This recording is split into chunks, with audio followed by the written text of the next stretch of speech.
我对我自己父母这一辈人了解，可能这个时代又变化了，但是对我父母那个时代了解，我们是这么认为幸福的。你想不想要孩子，其实跟钱是没有绝对的关系的。我给大家演练一下这个情景吧，就比如说马东老师，咱们俩结婚了，然后我告诉你，我说，好的，我同意。马东，我没钱，我不想要孩子，但实际上结了婚以后怎么还能直接叫名字呢？东，哎，我们现在没钱，咱们不能有孩子。但我表面上说这是个借口，我真实的理由为什么不孩子？我告诉你，第一，东，我想要2人世界更多一点，我不想要第3个人出现，这样会更好。我保证不找小三儿。这是理由1，理由2就是，东，我其实结婚前骗了你，我真的我不喜欢小孩，我觉得我自己就是小孩，所以我不想生。还有一个更残酷的事实，东，我不是不想生孩子，我是不想跟你生孩子。对。所以，当男人们听到自己的配偶跟自己说，他讲了半天就是为了讲这一句。对，跟自己说，我没钱，我不想生小孩，这一定不是一个女人真实的想法。生儿育女其实本身是幸福的事儿。非常好。我除了最后那一句，其他都没记住。好，蔡团长，《奇葩说》是一个做给年轻人看的节目，所以我们讨论年轻人的价值观。我们不讨论1960年代末出生的时候，那个时候的社会气氛啊，因为我必须要跟你讲，就是1960年的时候没有网络，所以那时候大家都穷，那时候并不觉得穷是一个障碍，是一个巨大的压迫。可是现在的小朋友活在一个叫王思聪为我的老公的时代，王思聪是如何成为全民老公的？因为他们家那么有钱，哈，所以当你们在叫王思聪全民老公的时候，却要摆出另外一副面孔说钱没有爱重要的时候，我觉得很尴尬。就这太为难我们这些看奇葩说的90后、00后的这些小朋友了啊！所以我要先讲一个我的体会，就是我在网络上写了这么多的文字，每一次我一讲到说金钱对人生有一定的程度的重要的时候，它的认可度跟转发量一定非常低。可是我一讲到跟浪漫、跟爱、跟理想有关的文章的时候，转发就非常高。人对于金钱，尤其在我们这个时代跟环境里面，我们感受到了金钱巨大的压迫力，可是我们不想讲这件事。我们假装我们不被金钱所操控，可是其实我们被金钱所操控。所有的父母亲他们在存什么东西？他们在存叫做教育基金。干嘛存教育基金？因为让小孩受教育，他们要存一笔钱。你有听过父母亲存爱的吗？父母亲不用存爱，因为爱本来就在那里。所以刚才这一对一直在讲爱超越金钱之上，这是不用讨论的事情。爸爸妈妈对孩子本来就有爱，没有爸爸妈妈为了养孩子先存好一银行的爱去准备养孩子的。存教育基金就是为了这个基金是为了养孩子要用的。如果还有一个诚实的节目，那就是我对于奇葩说的期待。奇葩说是一个诚实的节目，如果连奇葩说都堕落到说我们爱钱，我们却假装我们不爱钱，那我们就在世界上找不到别的节目能够说实话了。马薇薇，我跟你讲，你把事情扯到优生学去。我如果是爸爸，我今天在胎儿时期知道我的孩子有水脑症，有不能行动的瘫痪症，你问我要不要让他生下来，我站在不要优生学立场，我必须要支持说我们应该让他生出来。可是天知道天下父母心，没有一个爸爸妈妈会忍心让孩子到世界上来受这样子的苦。你说莫扎特、梵高，那都是人类文明史上的天才。我作为一个人类，我非常高兴历史上有过梵高，有过莫扎特。可是如果我是爸爸，我真的不忍心我的孩子是梵高跟莫扎特。我不要我的孩子那么小4岁就到宫廷里面去弹钢琴，然后被那些国王吓到发抖。这个不是一个爸爸妈妈想要的态度。所以爱是不用谈的，爱在那边。我们谈的是金钱，我们爸爸妈妈能够唯一做的准备是金钱的准备，这就是我方今天的立场。好了，来，我们留给金姐。我觉得其实我们辩论了半天，关键是你这个标准在什么地方。拿我个人来讲，当我收养我孩子的时候，我没有钱，我也没准备。当这个生命敲门的时候，我不能拒绝生命，我就开始了。然后我能走到今天为止，完全这个3个生命给我的一切的动力。我应该给我孩子送什么样学校，什么样学校，他穿什么衣服，吃什么，穿什么，是你们大人的一个标准。孩子的快乐，我觉得还是你对他有多大的关注。那个潇潇说，那个一个少女以前可以花很多钱买裙，现在买了个锅，但你知道吗？那个幸福感，他认可不买10条裙，他买锅的时候那个幸福感啊，是完全是不一样。他那个幸福感是由于孩子给带来的。陈明，你的幸福感，女儿给你和你太太带来的幸福，远远超过你对抱怨几个小时喂奶，你心甘情愿的。心甘情愿的，人丁兴旺啊！看那个幸福感呐、大家觉得都值了。我们现在没钱，我们全家人都是值的。说这个幸福感，我觉得这是拿钱任何衡量不了的。我赞同奇葩说应该说实话，给很多年轻人说的，你有钱你再生孩子，你有个很好的保障以后。但是世间事情变幻莫测，你今天可能有钱，现在有生孩子了，可能这个孩子生完了以后过两年你破产，什么都没有了，那个时候怎么办呢？你面临一个新的话题。所以说，生孩子随缘吧。而且我还回到我那个观点上讲，当你有孩子的时候，赶紧要，用你的能力去爱他，给他一个生活环境。等你有了钱了，想要孩子，老天爷不给你的时候，哭着喊又那个管儿又这个管儿。这个也是事实，还真是。对，多少有钱人现在哭着喊要想又借腹生子的多少啊！你能生的时候你干嘛？你只有一个生育功能，说你不生。啊，那是光挣钱了。哇，等你都有了钱了，功能全衰退了，完接着别人的肚子生孩子，有毛病啊你！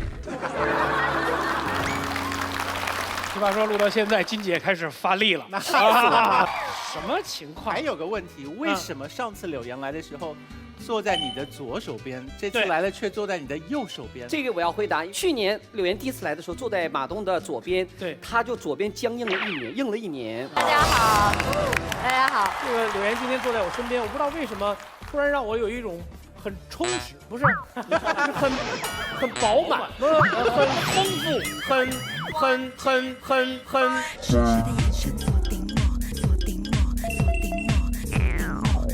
左边左边僵硬啊，左边僵硬的瞬间的那种感觉。就今年给他放在右边，让他右边也硬起来。对，这样就可以用了。大家一会儿看啊，我注意我招手只用这只手了，这只手已经处在半身不遂状态。这个柳岩上次来奇葩说感觉怎么样？我感觉轻敌了，是不是有点热？上次来，因为上次来你穿衣服一直武装到这儿，就是啊，每一寸肌肤都不肯让我们看到。这次来不知道为什么穿了泳装就出现了。以前我觉得奇葩说是小清新类型的节目呢，但是现在我就发现它是一个非常火爆、极具人气的节目，所以今天也穿的比较凉快就来了。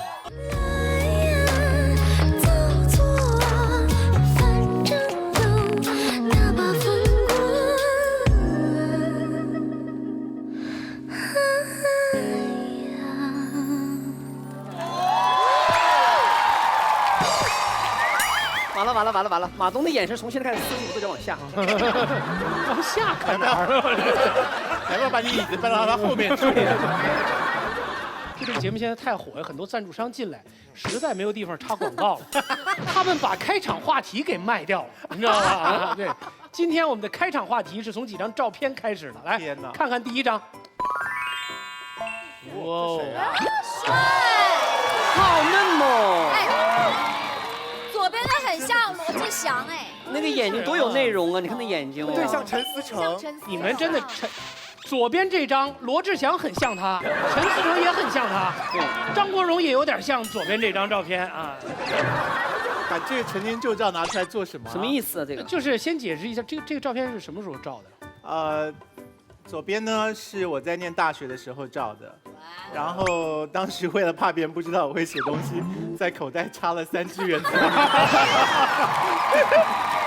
然后右边呢是我去美国学拍电影的时候照的，怕别人不知道我会拍电影，所以把摄影机扛在肩膀上。其实迈出去那个话题是这样的，就是如果回到20岁啊，就这个时候吧，你会干什么？还是干这件事啊，就是还是一边你看我20插着圆珠笔岁的时候，你不觉得我过得挺开心的吗？就还是要一样对自己充满信心啊，会写就要标榜出来，会拍也要标榜出来才行啊。而且呢，我现在对谈我自己的照片没有那么迫切，因为我很迫切要看到你们其他人20岁的时候长什么样。来，我们看看下一张照片啊。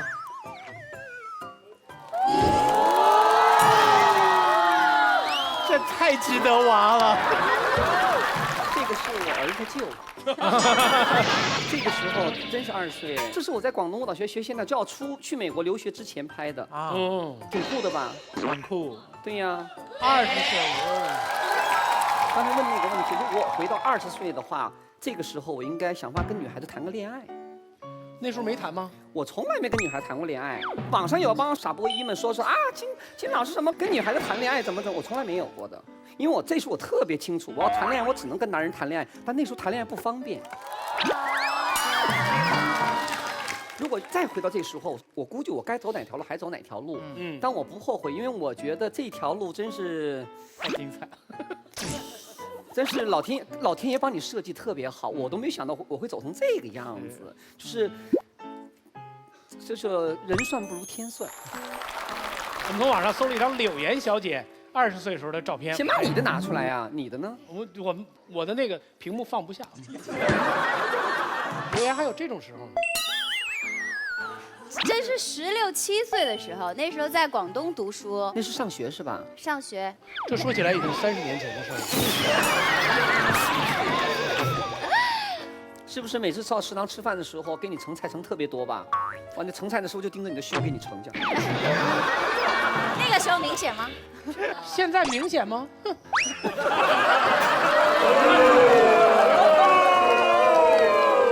我觉得你们真是没见过什么。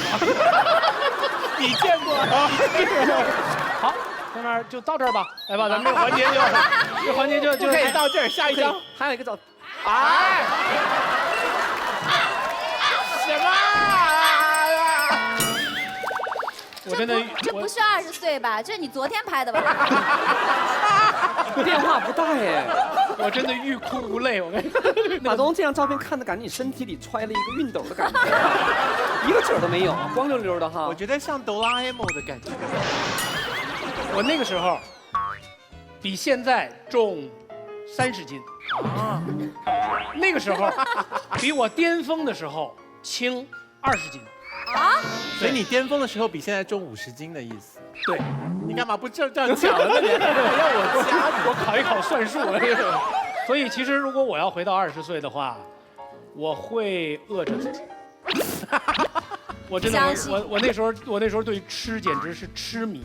在那之后，我才发现世界上其实还有更好的东西可以去痴迷，不必集中在吃这件事情。我觉得你应该指这个，对，这个出钱的。不是，我就说我要是20岁，我就每天1盒古力多燕麦牛奶，扛饿扛到今天。马薇20岁的时候呢？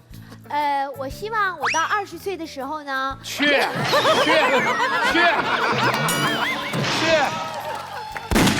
上一届冠军怎么那么讨人厌呀？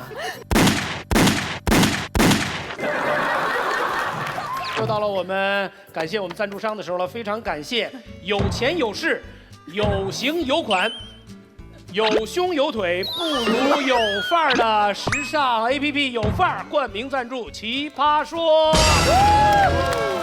当然，我们要再次感谢这个国际扛饿大品牌古力多燕麦牛奶赞助我们。今天开始其实已经度过了淘汰赛了，所以场上16位选手分批上来进行 PK， 所以大家好自为之。来，我们看一看今天第一个辩题是什么。没钱要不要生孩子？在中国养个孩子到底要花多少银子？据不科学统计，在北京生个娃，普普通通的养到18岁，成本276万，这还不包括进口奶粉、高级尿不湿、亲子班、择校费、零食旅行、吃药看病。一对月薪不到2万的小夫妻，不吃不喝存上15年才够养个孩子。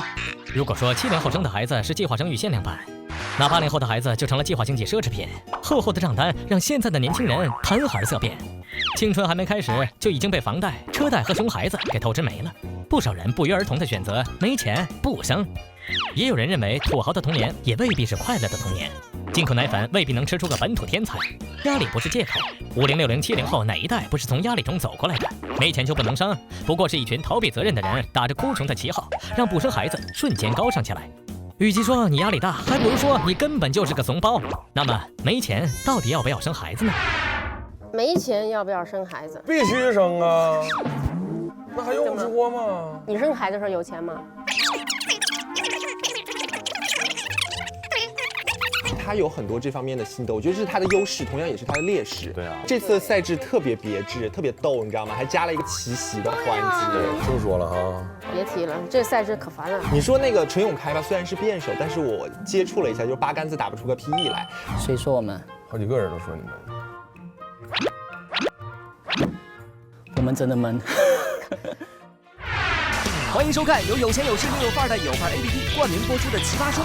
本节目由国际康乐大品牌牡蛎多燕麦牛奶联合赞助播出。本节目选手服装由有范儿 APP 提供。没钱要不要生孩子？虽然这话题看起来沉重，但其实它是每一个人真正决定要孩子之前，都会去先把自己的卡数一数。然后把自己的家庭规划、把自己的投资收益，所有东西都要算一遍，所以每个人都会遇到这个问题。我们双方按照自由意志选择了红蓝两方。我们两位导师，没钱要不要生孩子？肯定要生的。生孩子跟钱有什么关系啊？我觉得生孩子是一个激情下的产物，不是计划性产物啊。你是从技术上去解释这件事情，我们是从经济学上去考虑没钱要不要生孩子。蔡团长，没钱要不要生孩子？啊，我当然是在金星的对面了，所以就没钱就不要生了。最后要问一问我身边的女神，我立场就是要生。要不要生孩子跟钱有没有关系？其实金星老师是有关系的，只是它不是决定性的关系。对了，没钱也要生，没钱也要生。是你们那边的是吧？对。好，我们现场100位观众，手中红蓝剑，红剑代表没钱要生，蓝剑代表没钱不要生，请大家选择立场。比赛进入第2阶段，16名奇葩任意组合大混战，双方胜负仍由观众跑票数量决定。比赛结束时，团长从胜出一方选出1名最讨人喜欢的奇葩，授予本场 BB King 称号。失败的一方将面对精神和肉体的残酷惩罚。累计获得 BB King 次数最多的奇葩进入决赛。3、2、1。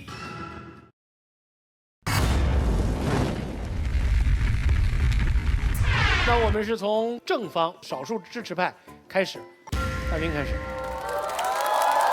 哎呀，没钱要不要生孩子？我觉得问这话的人就应该把你重新塞回到你妈的肚子里。啊，赞成没钱不能生孩子的朋友，我想问一下，你们都合计啥呢啊？你们都是富二代呀？你们生的时候家里都贼有钱呗啊？没钱不能生孩子，我觉得这句话你就等于消灭了一代人呐啊！这是一个多么浩大的工程，还整什么计划生育？直接就问你有没有钱，问你有没有钱，没钱你不能生孩子，我告诉你啊！哎，那是一个没钱结扎版的方式，是吧？那很多人说了，说这个大兵哥，我觉得生孩子是一件特别痛苦、特别难的过程啊。那是吗？生孩子是什么？我觉得生孩子就是一个捎带脚的过程。你生过？对呀，捎带脚就生了嘛，跟什么有关系？跟荷尔蒙有关系，对不对？跟基因有关系。但是我生的孩子是跟我特别相信我在关键时刻能刹住车有关系，跟有没有钱有什么关系？啊，你解释一下什么叫关键时刻能刹住车？就是因为关键时刻我没刹住车，所以我就有孩子了嘛，是这么回事。哦，明白了，明白了。你的意思是你的2个孩子是车祸的产物？我还没说完，别着急。我身边没有一个人说等我有1000万了，我再生孩子。去那等你有1000万的时候，你媳妇都来3遍更年期了，你都快挂墙上了，你跟谁生孩子去？还有人说了啊，说我没有钱，我生出来的孩子。跟我遭罪，跟我受苦，我用不起澳洲奶粉，我使不起日本的尿不湿，我用不着美国的吸奶器，我不能让他上英法双语幼儿园。朋友，我想问一下，你是养孩子呢，还是养八国联军呢？大伙儿都知道啊，人奶的营养是要比奶粉高出10000倍的。朋友们，你喝过？我喝过呀，我尝过，亲自尝过。那么。现在，朋友，你的最重要的任务不是努力的攒钱去买澳洲奶粉，你是努力减肥，别减大发了，把你那奶给憋回去了。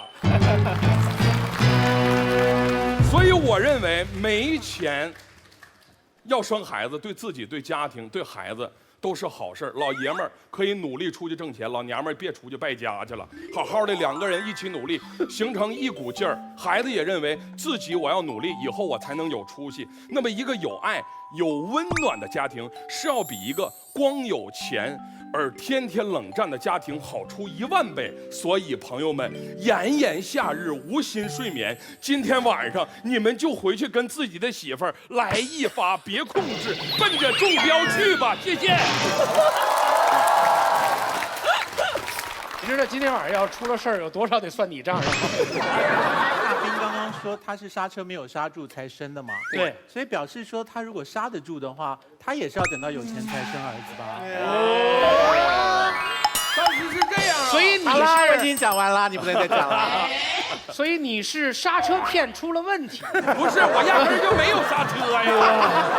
哎，他拉来好多票啊！啊，对，73比27，好吧？天哪！反方。其实很多没钱的父母，他们打算生孩子的时候，他们都会拿一个理由过来安慰自己。他们会觉得说，是啊，有钱的父母可以给孩子非常丰富的物质生活。我没钱，我给不了他物质，但是没关系，我可以给他浓浓的爱呀，我可以给他满满的幸福感。不好意思，这只是你们的幻想，拜托从你们的幻想中走出来。我今天就告诉你们，你没钱，你给不了你孩子钱，你也给不了他爱。不是你不想爱，是因为你爱不起。怎么说呢？首先，你根本都没有时间去爱他。你想想看，你养活自己都困难了，你现在还要去养活一个孩子。你唯一能做的就是在外面更加拼命努力的去赚钱去工作，你日夜奔波，你天天加班，你没有周末，你根本都没有时间去陪伴你的孩子呀，所以你没有时间去爱你的孩子。有钱人他们也没有时间，但是他们却有资本让自己停下来，因为他们停下来他们又饿不死，反正他们有钱呢。但是没钱的人就像上了发条一样，他一刻都不敢停，他只要停下来，他孩子下一个月的奶粉钱就见不到了，是不是陈明老师？是。所以说你根本没有时间去爱，除了没有时间之外，你还没有心情去爱。你们可以想一想，你在外面已经忙成狗了，你大汗淋漓，在外面四处奔波，很晚的时候回家，你只想好好的在家睡一觉休息一下的时候，你发现你孩子把家里弄得一塌糊涂的时候，你真的是气不打一处来，你根本没有那个心情去宽容他，去给他爱的教育，你只会觉得说，老娘在外面那么辛苦的赚钱养活你，你就拿这个来迎接我吗？你能不能早点懂事？你能不能不要让爸爸妈妈操心？你知不知道穷人的孩子早当家呀？所以你根本没有心情去爱他，所以这样家里的气氛就很诡异，你知道吗？而孩子是最敏感的，他能体会到自己家庭的氛围是那么的尴尬，那么的有压力。如是，他跟郭敬明是同学吗？为什么他跟郭敬明是同学？你是生活在《小时代》里头吗？哪跟哪儿啊？这可能刚好说明了郭敬明受到这么多人欢迎的原因，就是他们分享一个时代的价值啊。不是他那种好像是有钱就给爱，没钱就不能爱。那咱们中国这些农民大波大白们都怎么？只是给爱的方式、给爱的时间和精力比较的累嘛。所以小朋友可能觉得收到的爱的品质不是他期待的那个品质，就。哦，他们生活在电影画面里头，所以说我说生活在《小时代》里面嘛。如如选择了一个特别艰难的一个开始，因为他直接就把爱这个事儿，对，反正迟早得对付这件事情，就对付吧。好了，没关系，勇敢一点。因为很多没钱的父母经常对孩子说2句话，你们可能会觉得听了非常的耳熟，就是。虽然爸爸没钱，但是宝贝儿你不用担心，我们砸锅卖铁都会把你培养成才。或者有父母也会说，你爸这辈子是没希望了，但是我们的希望都寄托在你的身上了。我就想说，活该你一辈子没钱，你把什么希望都寄托在别人的身上，连你的亲生骨肉你都不放过，你还是人吗？你们在生孩子的时候一定要有一些自知之明，人又不是动物，你发情了就交配，交配了就生产，这是典型的不负责任。谢谢。人不是动物，你听到没有？我正在努力从动物变成人。听了如如这番话，我进化的会快一点。没有，如这番好多漏洞哎。养一个孩子跟你有多富足东西没什么太大关系。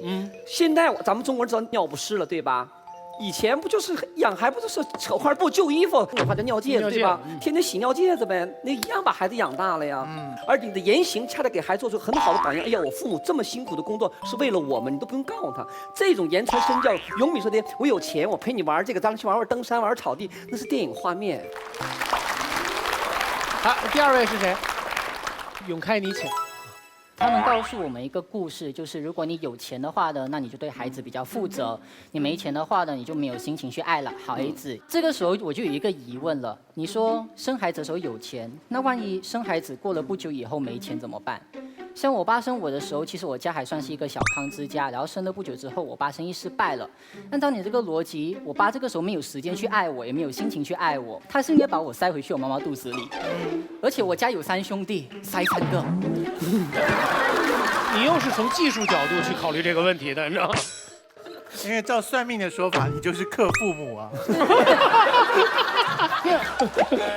好啦，就按照这个观点走下去，其实是很可怕，特别是金融风暴来临的时候，每个有钱人都赶着回家干嘛？塞孩子。结果人生就是怎么样，生了又塞，生了又塞，你烦不烦啊？你爸不累，你妈都累吧？那个叫召回，你知道吗？所有轮胎质量不过关都召回啊。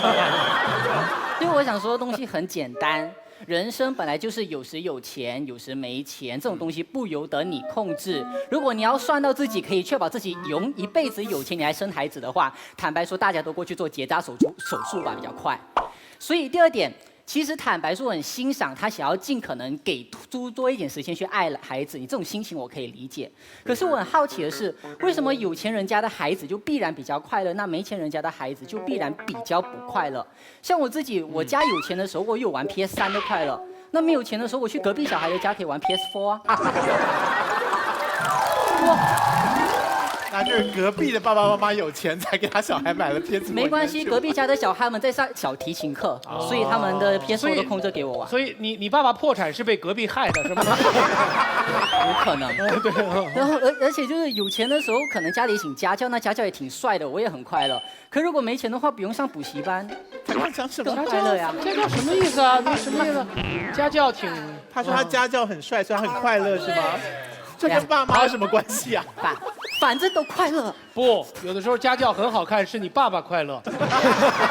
你继续，我们绝不再打断你了。哎，所以孩子本来就是一个懂得自己找乐子的一种奇妙生物，在富的时候他有办法快乐，在穷的时候他也总有办法找出快乐。各位父母，你们真的不用担那么多的心。坦白说，你问我穷的时候有没有失落过，有没有伤心过，有没有难过过，绝对有。可是我的伤心跟难过从来都不是源自于我家里没钱，而是我父母因为家里没钱，觉得亏欠了我。我妈有一次她加班，因为担心我们3兄弟不够钱花，也是加班到累瘫了。然后结果进了手术室，手术结束以后，她第一件事情做什么？打电话给我，跟我说：“永开，对不起，就下个月的那个零用钱可能会给少一点。”真的很对不起。当时我的心情是很沉重的，就你妈，你给我一条命，已经对我是莫大的恩赐了，你为什么要跟我说对不起呢？为什么一个父母会仅仅因为自己家里没有钱，自己暂时时运不好，结果就亏欠了孩子呢？为什么你们会有这样的想法？孩子从来都不介意家里有没有钱，孩子介意是父母到底开不开心。对，好的。如果父母不开心，就算家里再有钱，我也不开心。可是如果父母可以开开心心的每一天，我家里再没钱，我也可以活得很开心。所以在这里，我要向电脑前，你接哪里？电脑前的妈妈说一句话，就我知道家里现在可能很困苦，然后这困难可能要过一段时间，但是请你相信我，我活到这把年纪了，我可以自己养活我自己。那我对你的爱从来都不会因为家里的钱减少而因此而减少。我爱你，谢谢。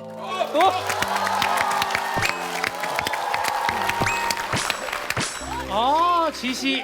新赛制，奇袭。奇袭为1v1单挑环节，当一方奇葩对另一方发言忍无可忍时，可选择发动奇袭。每场比赛每队各有1次机会发动奇袭。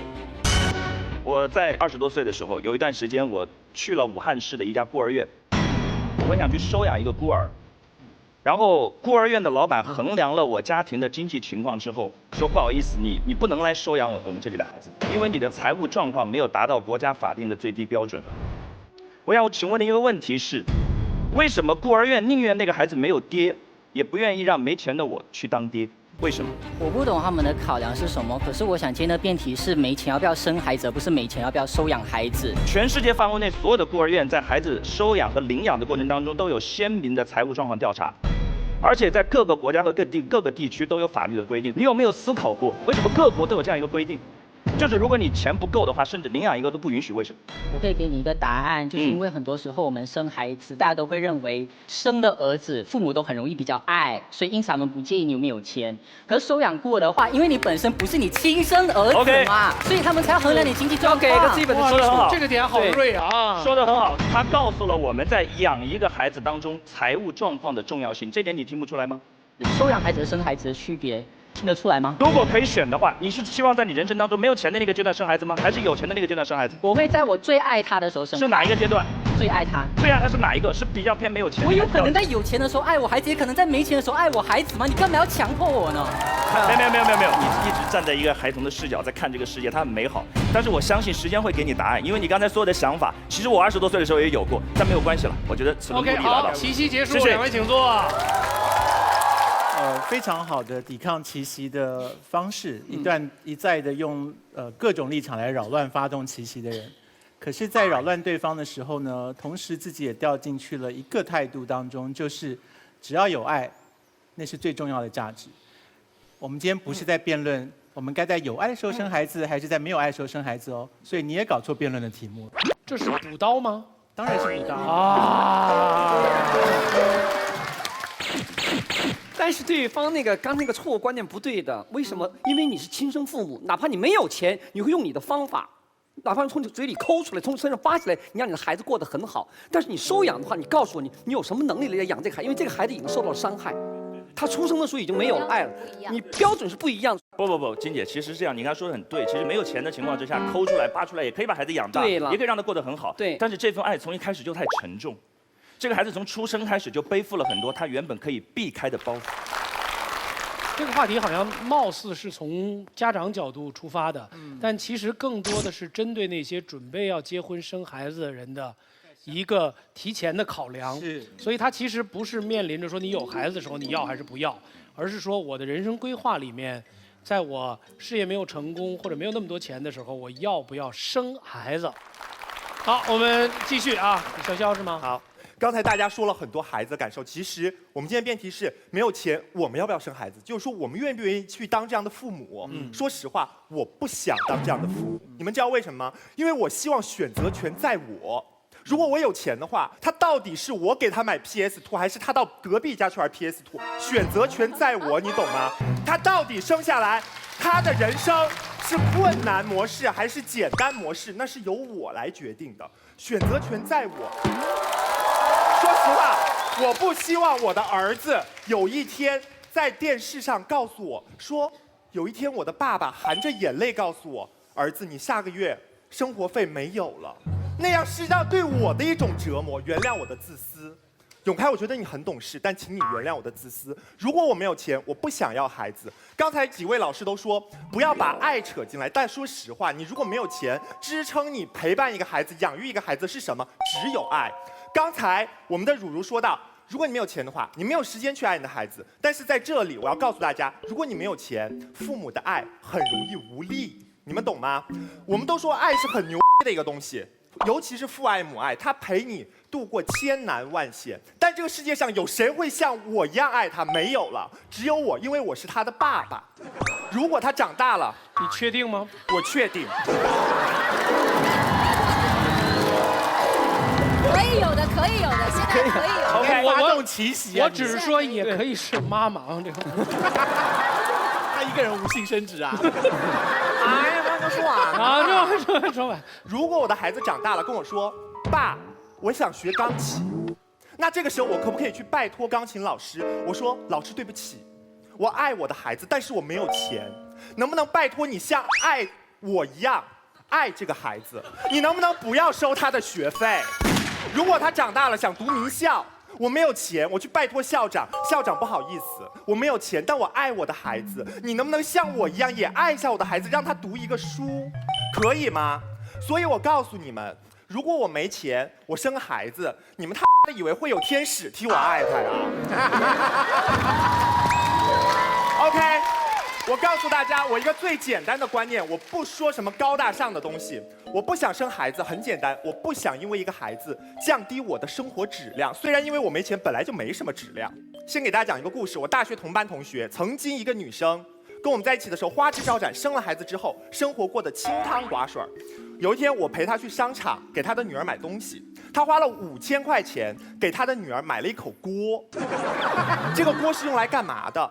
给奶瓶消毒的啊！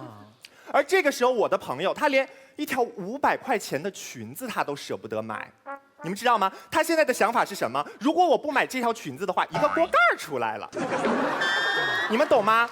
包括我妈后来看到这个女生都说：“哎呀，你看圆圆现在当妈妈了，长大了，怎么这么懂事儿啊？”我告诉大家，你们别觉得懂事儿是一个褒义词。人为什么懂事儿？是因为环境所迫，没有别的选择，他必须懂事儿。好，我年轻的时候，我没有钱，我要了一个孩子，我割舍我的一切欲望，我割舍我的社交，割舍我的朋友，我老老实实去工作，我去赚钱，我懂事儿。好，我的孩子长大了，他最好像永开一样，他懂事儿，你们懂吗？他如果像永开一样懂事，他不能向我提出任何我能力范围以外的要求，那他就是不懂事儿，他就是不孝。所以呢，别人一家3口是和和美美、幸福美满的一家子，我们家是无比懂事儿的一家子。所以我要告诉大家，我不生孩子的原因很简单，我不希望生了一个孩子之后，他降低我的生活质量，同时我希望在他成长过程当中，我面对我的孩子，我理直气壮。就算我没有办法给他一个拼爹的资本，我也不希望他因为我只能去跟人拼命。谢谢。七夕了，哎，不是我插一句，你玩 PS2 吗？没玩过。对，我也说你肯定是没玩过。小时候喜欢踢毽子，但是从小喜欢踢毽子，现在变得这么贱是吧？这个好。他刚刚整段都讲得非常好，可是有一句话一直在我脑中回旋不去。就是他说孩子出来看到他爹长这个样子，我脑中在想说，我若生出来看到我爹是这个打扮的话，OK 啦，我不配，好吧？我希望你当爹以后还维持这个打扮的风格。哎呀，不想当爹累。哎，你是被奇袭了是吗？啊，我奇袭他，你奇袭他。对，秋晨你请。特别简单一个问题啊，你刚才说呢，你不想生孩子，就是不想降低你自己的生活质量，对吗？好，请问你要多有钱，生了孩子之后才能完全不降低自己的生活质量？很简单，就像如如说的，我不需要每天为生活所迫，我必须出门的时候，必须出门赚外快，所谓的灰色收入的时候，OK 了。OK， 没问题，你有钱，可是你总得在家稍微陪一下他吧，不能泡吧了，不能和朋友喝酒了，你生活方式始终是要改变。所以看到吗？他是不生孩子，跟有没有钱没有关系，他就是想维持自己原来的生活状态嘛。我告诉你，很简单，为什么？就是如果我有钱，我生了孩子，我不用割舍掉我很多的欲望。比如说，我买那个锅的时候，我还可以买一条裙子，你知道吗？当然我朋友啦，我朋友，我不需要割舍我这个欲望。你只听到我的朋友她做了一个妈妈，但是你有没有想过，在1年多以前，她没有生孩子，她还是一个少女。你让一个少女一下子割舍掉所有的欲望，不能穿高跟鞋，不能买高跟鞋，不能买裙子，其实很不人道的。好，没问题。可是你有没有想过，你那个朋友自从生少女变成了一个少妇之后，她自己是开心还是不开心？她以前晒自己的自拍，对吧？还要被你们吐槽。现在她可以放心大胆的晒自己的孩子。请问他是开心还是不开心呢？我告诉你，他现在为什么他不晒自己的自拍了？因为他连化妆品都买不起，他素颜不好意思上镜。好，没问题，没问题。我明白了啊，待会儿我接着说，好吗 ？OK。那我们就跟他说不清楚。是不是有一种有秀才遇到兵的感觉。没有啊，哇，潇潇，你得到了最高的恭维，就是跟你说不清楚。不然你以为我怎么走到今天的？我很快的问潇潇一个问题啊，比如说你是想要孩子前提下，只是因为现在没钱，对吧？那比如说10年之后你还是没钱呢？那个柳岩姐是这样啊，因为就是说，如果我现在这个阶段没有钱的话，很简单，我还年轻。你觉得你未来一定会有钱，对不对？其实我现在已经挺有钱的，告诉你。哎呀，所以说他有钱不要孩子啊，对他这个情况不一样。我的意思是说，很多人觉得我现在没钱，但是大家年轻嘛，我坚信我10年之后、我5年之后一定有钱。可是说不定你5年、10年之后不但没钱，还比现在更穷。那你一辈子都不要孩子了，你那时候想要孩子都老了，都生不出了。我们今天这辩论题目长得很像什么题目？就是如果我们要考高考了，我们是不是等到我们书都念完了，我们再去考？理想的状态，正常的学生都会说，我希望我把书都准备好了，我功课都温习好了，我才去考高考。可是高考来了以后，我还没念完，我也得去考。所以你刚才说，万一日后也没钱，万一过了20年还是没钱，那怎么办？那就是念书没念好，功课没有准备好，可是高考的日子还是来了，他还是会去考的。所以我们今天讨论是理想的状态。可是他生不出了。真的，你等到10年、20年，长死了。真的，其实这请教一下，长死了我听不懂。就堵住了，堵住了呀！真的好多人生不出是堵住了。长死了呀！该出奶的出奶。我发现你们2个人真的特别爱谈技术问题。那这样我就问一下，你先说哪儿堵死了？我跟你讲，真的，现在很多女生哪儿堵住了，哪儿长死了，输卵管堵住了。对呀。哦，我想多了，我想多了。我觉得自从有了奇袭这个设计之后，大家都疯了，就疯掉了啊！就这。好，那我就承接着刚才往下说，潇潇呢有没有钱跟他选择毫无关系，他无非就是想维持现在自己这样的生活状态。不信你问他，好，我现在就给你1000万，你生不生？要生。啊，他犹豫了，还不要了，他犹豫了吧？生不生跟钱没有关系。好了，刚才前面2位呢说的是，我要把爱和那个钱绑定在一起，为什么？很容易理解，因为你想给你孩子最好的东西嘛，对吧？这没有错。可是你要弘扬你这种大爱，首先你就得有一个孩子。那吊诡的地方就出来了，对方以爱之名去剥夺孩子的存在。你知道这什么意思吗？就是说我不能给你最好的，我就干脆连条命都不要给你。不对，不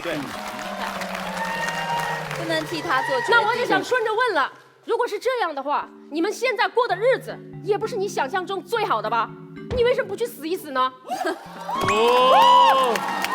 所以，真的，对，真的有没有钱啊？好多时候只是一个借口来的。潇潇说的一句话是对的，他不是怕亏待孩子，他是怕亏待了他自己。这是一种十分自私的想法，跟有没有钱没有关系，是他还没有长大。可是有一点呢，我觉得是需要承认的，就是不管你有没有钱，有多少钱，一旦你的孩子出生了，你立刻会觉得那些钱不够花，也就是一旦有孩子，你立刻就会觉得没有钱。可是为什么？为什么？因为你爱你的孩子，爱就是这样一种不计一切的投入。无论你给了他多好的东西，你都会觉得不够。你给了他澳洲的奶粉，你就会想他有没有更好的东西可以给他。没关系，有这种想法，有这种欲念非常好，记在你自己的心里，因为只有如此，孩子才能成为你拼命去挣钱的最大的动力呀。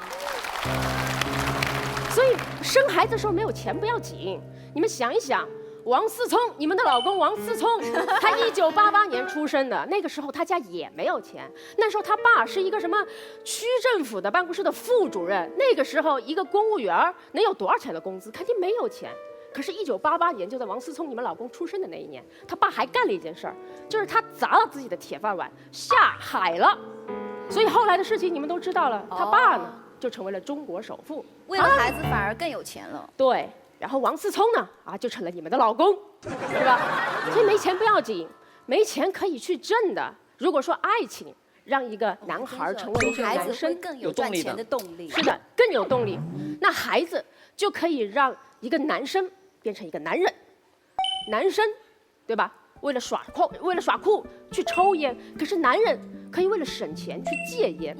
男生为了一起去打架，可是男人为了家人可以隐忍，男生一时高兴可以千金散尽，可是男人啊，为了自己家的千金是可以斤斤计较，到朋友都嫌弃你，你也在所不惜的。女生其实，所以说呢，这个有没有孩子跟有没有钱，其实真的没有多少的关系，你可以去挣的。而且与那些一开始就有钱的家庭相比较，你作为一个从零或者从比较低的地方开始奋斗的人，你能给你孩子的礼物还多了那么一份，那就是让你的孩子亲眼目睹着你为了他去付出、去拼搏，这是什么钱都买不到的。谢谢。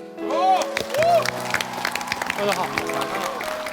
我们又赶上了一场特别心里没主意的观众，这个红蓝键在那边刷刷刷，跟那个下雨天的雨刷器似的在那转。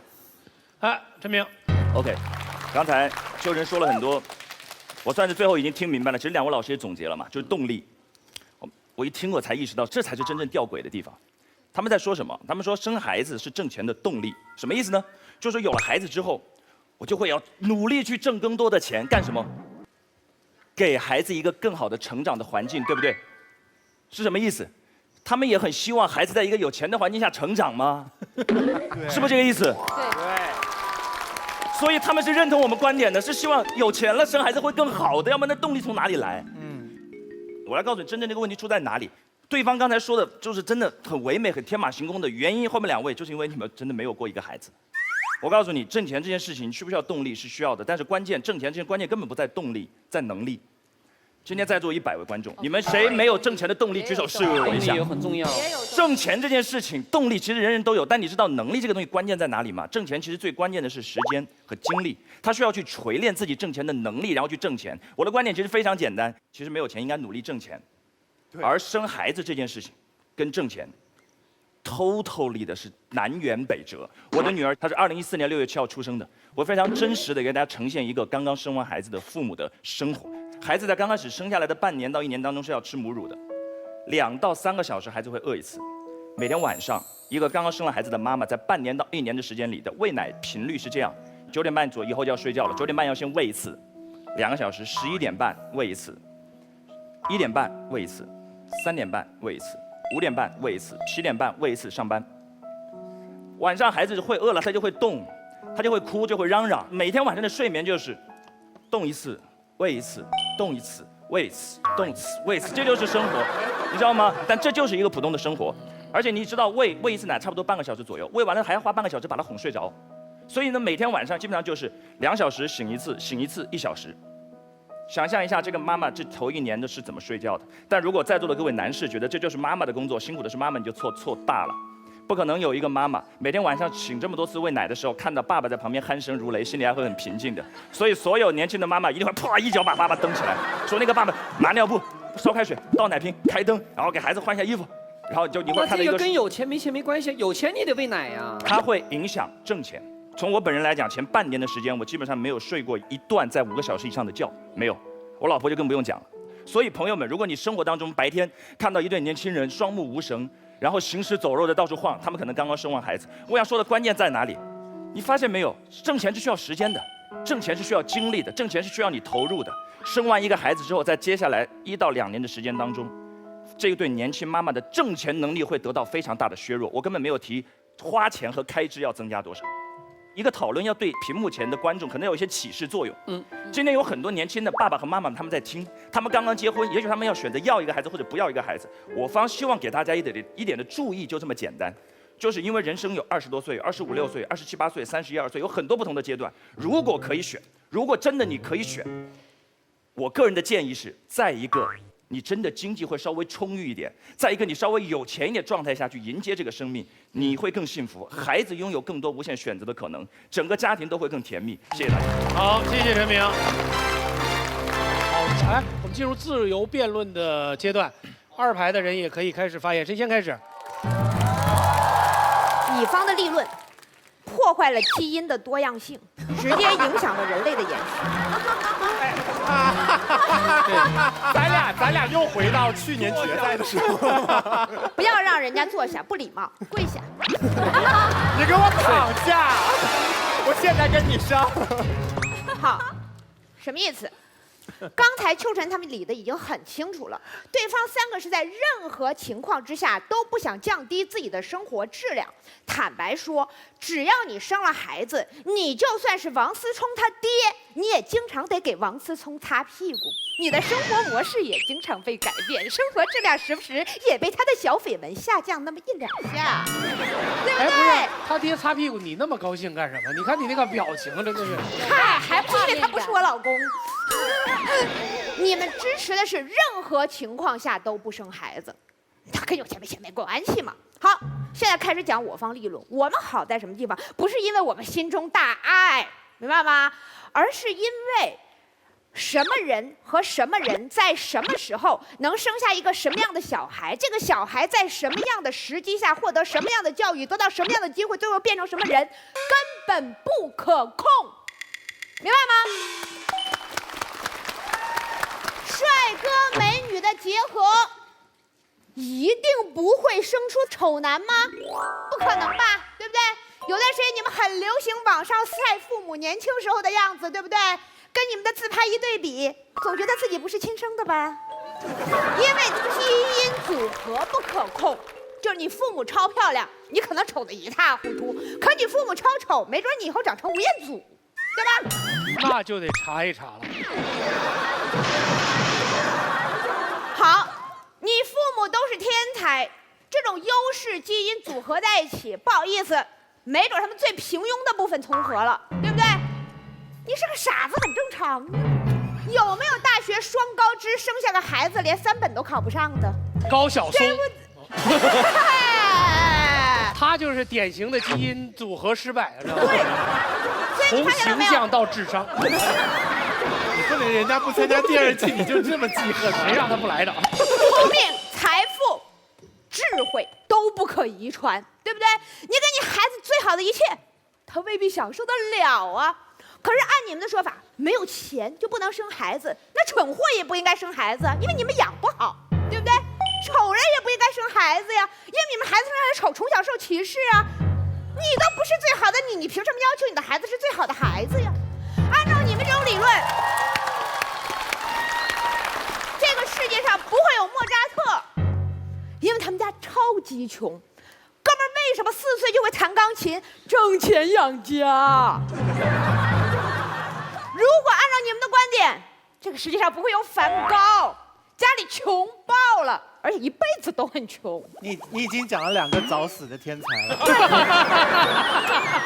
所以我现在讲的不是这个人幸不幸福，而是这个世界上会出现多少种不同的人。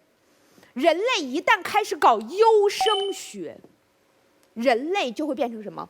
配种社会，明白吗？只允许最好最棒的人活着，只允许最幸福的人活着。到最后，只剩一点，在座的各位，你们检查一下自己各种的缺陷，发现我作为一个父母不配生，我作为一个人不配活，没了。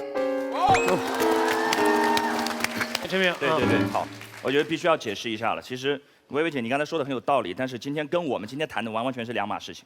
薇薇姐刚才已经反复讲了，说基因什么东西都不可控啊，生孩子的基因我们没得选。是的，如果先天的东西我们父母什么都改变不了，我们要不要改变一下后天的环境？做爹妈的基因到底是什么？是上帝说了算的话，那他成长的那10几年的路是我给的，我能不能尽一点力呢？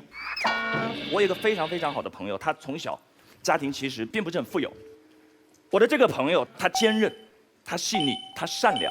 他的目标感非常强，我非常钦佩他身上这种闪光的品质，但他与此同时，他身上也有一些其他的特质，比如说他其实有的时候不知道为什么隐隐的会有些自卑，以及跟随着自卑所无法抹去的有一点点矜持而脆弱的自尊。很多时候我们朋友聊天聊到他家庭的时候，他会突然就是生气，然后我觉得我们只是开个玩笑嘛，他真的会翻脸的。这是一个普通人，我们身边有很多这样的普通人。后来我学了心理学才知道，薇薇姐，你刚才说什么东西，它后天会发展成什么样子都是未知的。No， 在心理学当中有一个非常知名的一个专业术语，叫做未完成的愿望之魔咒。童年的时候，未完成的那个愿望，对你未来人生的路的影响远远超出你们的估计。如果一个孩子在18岁之前，在他所有的童年生活当中，他最缺的是自由，父母管得非常严的话，他未来的一辈子，他人生努力的最高价值就是为自由而奋斗。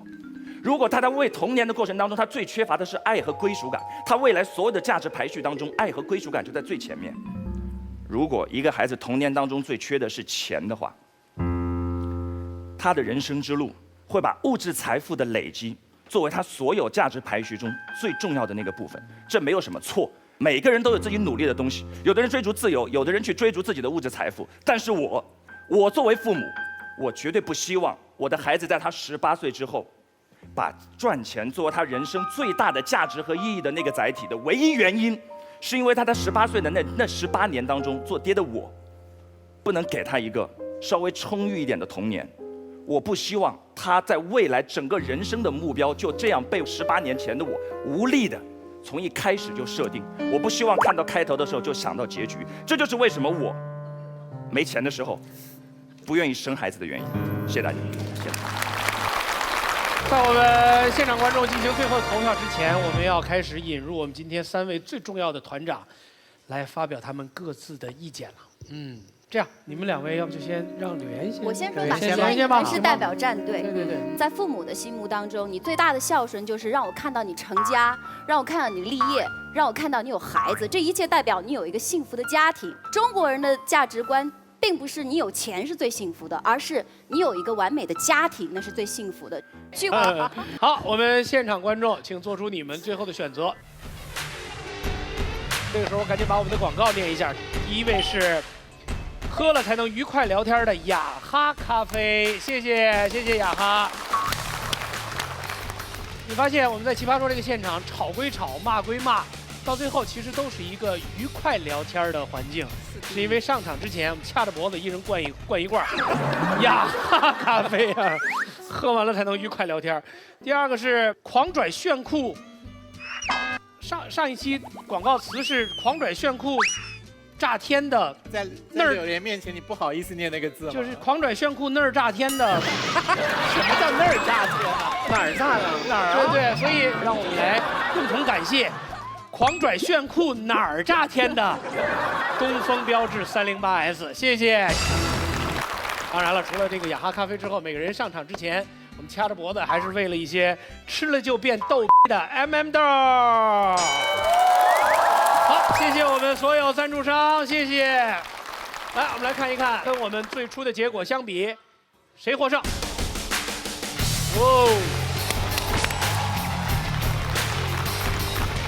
好，这样从反方3位当中，我们将选出一个人去接受栏目组的酷刑。我们选择的是那个最不让我们喜欢的人，跟他的表现好不好没有关系，他不会被淘汰，但是会接受栏目组的酷刑。他穿的衣服就受刑的衣服嘛。对，议长大人，你刚才意思就是我们要整那队的谁，我们就写谁。对，就是这个意思，就是这个意思。你们觉得谁最欠整？请写下他的名字。凭什么呀？一眼望去，谁欠整就昭然若揭啊！先问一下，你选择的为什么是这个人？因为我最喜欢他，我觉得他惩罚镜头会多，所以给他多点镜头。已经够多了，我觉得。说你了吗？真是。好的，金姐为什么选那个人？因为他最贱。蔡团长为什么选择这个人？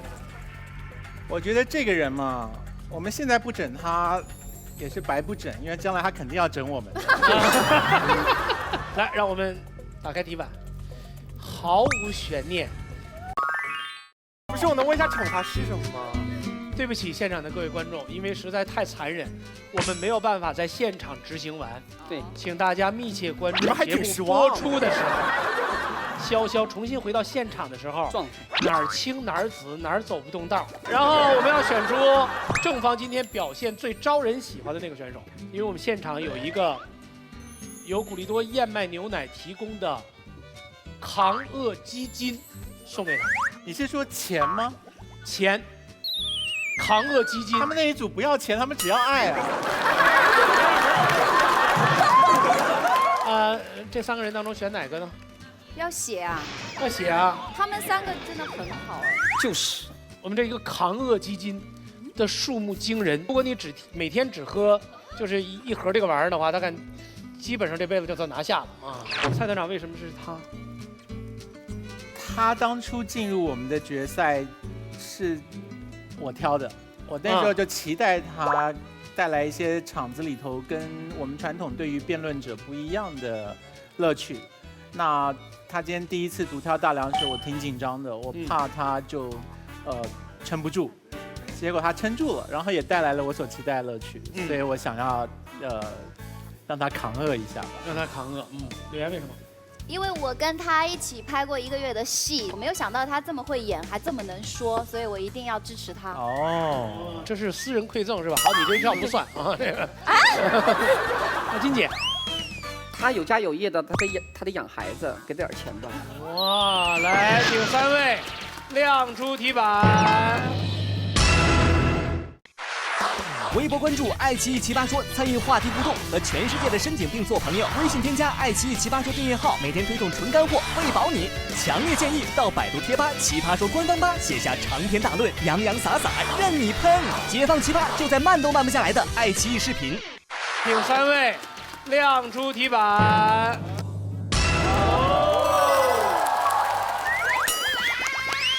请大伙儿吃饭，你们拿生孩子去吧。1张麻将牌，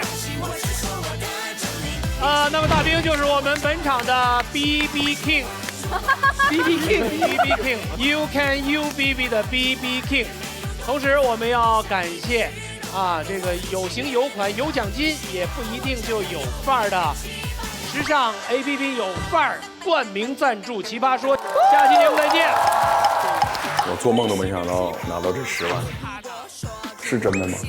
我觉得辩论能力升级了，因为旧的成员更加升级了，然后新的成员起点非常高，七夕太好玩了，导师也会七夕，然后就一片乱七八糟，但是又特别的好玩。人跟人在聊天的状态中是互相奇袭的，你讲一句我讲一句，所以奇袭是更像我们生活中沟通的方法。